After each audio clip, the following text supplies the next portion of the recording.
I'm Dante Lauretta. I'm a professor of planetary science at the University of Arizona, and I'm also leading a NASA mission to return a sample from near-Earth asteroid Bennu. The name of the mission is OSIRIS-REx. I've taken my experience developing that program along with my knowledge of planetary science to create the Xtronaut game of solar system exploration. In this game, different players are trying to compete to launch a spacecraft to some destination in the solar system. Okay. In particular, this player would be trying to bring a sample back from one of the moons of Mars called Deimos. They would need an orbiter or lander to do that. The currency of the game is what we call delta V, which is basically how much energy your rocket needs to provide you to get you to your destination. So it's basically a game of card management, hand management. You have to put together all of the components of your rocket. The rocket gives you different performance specs based on the size of your spacecraft. If you get enough energy to achieve your mission, you get to score the points. In this case, 4 points for completing the Bennu sample return.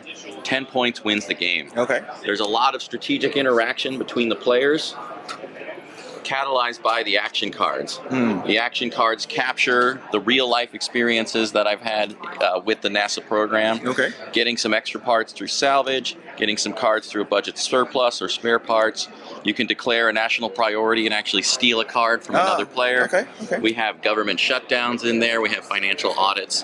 So the idea is to combine the planetary exploration with the rocket science, with the political and the financial side of developing a space mission. So when does the game end? As in The game ends when the first player scores 10 points. Okay. All right. So it's a 2 to 4 player. 2 to 4 player game.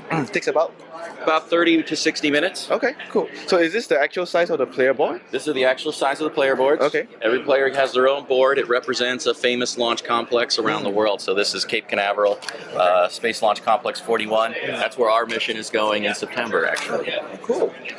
So it is being released right now? Or It is. We had a Kickstarter in October that was successful, and we managed to raise enough funding to print 1,500 copies of the game. Oh, cool. 900 of those are going to our Kickstarter backers, so we have 600 units right now. Okay. We're here at the Toy Fair to try to understand distribution and retail and interest to get the game out there into the market. Okay, cool. All right. So how long have you worked on the game?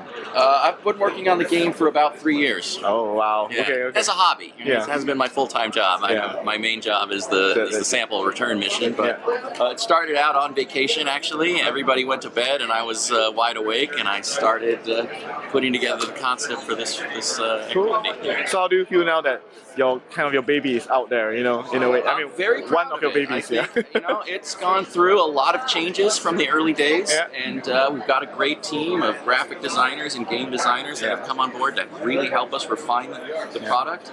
I think it's really fun as a standalone game, but it also has a lot of educational value. In fact, we also put together an educational workbook for students or parents that can go through, teach their kids about our mission, OSIRIS-REx, also teach them how we pick up a target in the solar system, how we choose our spacecraft, and then how rockets work. And going into the details of rocket launch.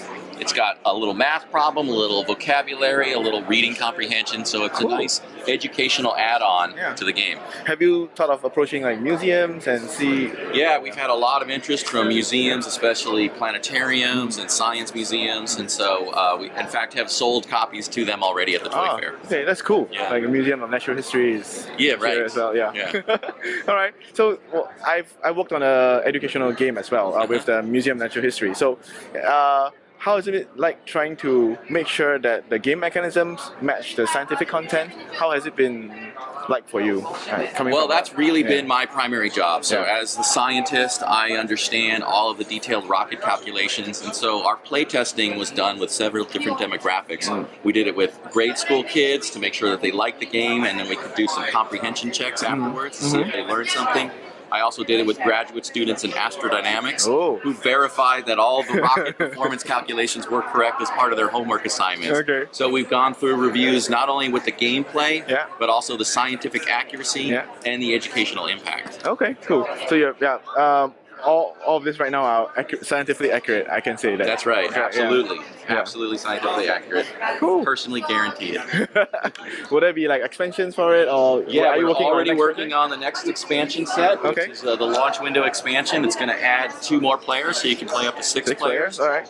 We'll probably add some international rockets, because right now these are all United States-based rockets.